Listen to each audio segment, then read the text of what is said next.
Esse encontro, Mário, eu acho que merece um brinde para nós, porque na realidade é uma glória para a gente essa entrevista e a gente falar um pouco sobre você, essa figura tão maravilhosa que todo mundo ama.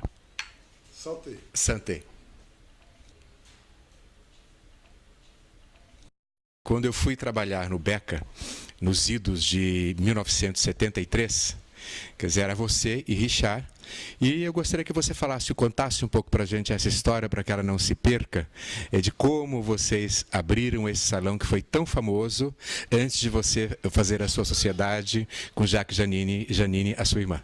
Realmente é uma história bonita, porque ela não começou no salão, ela começou na escola, lá em Paris, com o Richard, nos bancos da escola, na classe, assim, a gente estava junto, a gente tinha assim, 12 anos, por aí. E a gente fez uma amizade, a gente se encontrava, saía junto, então a gente tinha uns projetos já. E quando ele veio para o Brasil, por coincidência, em seguida eu vim para o Brasil, foi em 1957, e a gente se encontrou de novo, aqui no Brasil. E continuou essa amizade, a gente começou a trabalhar no salão. Nós trabalhamos no Jacques Janine naquela época, éramos auxiliares, né?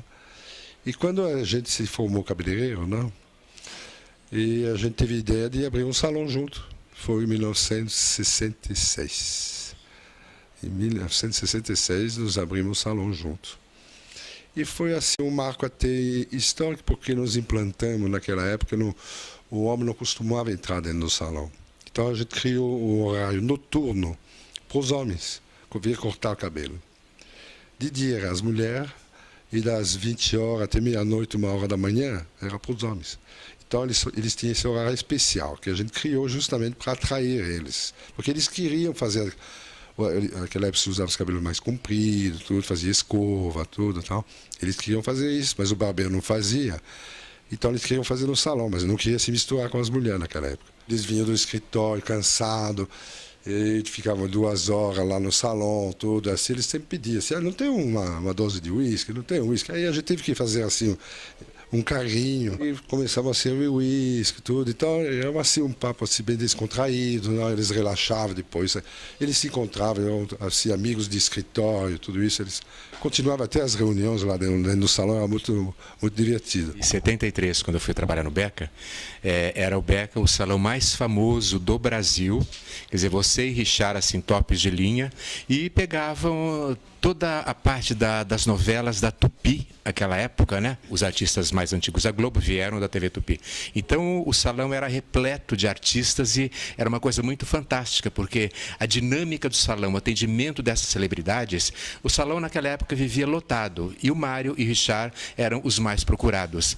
E eu diria assim que vocês implantaram no Brasil um novo modo de coiffure, né, Mário? Um sucesso assim no começo para nós assim foi uma coisa assim que a gente não esperava ser tanto, né? A gente também penteava muitas manequins da Ródia. Naquela época, as manequins da Ródia, elas viajavam pelo mundo.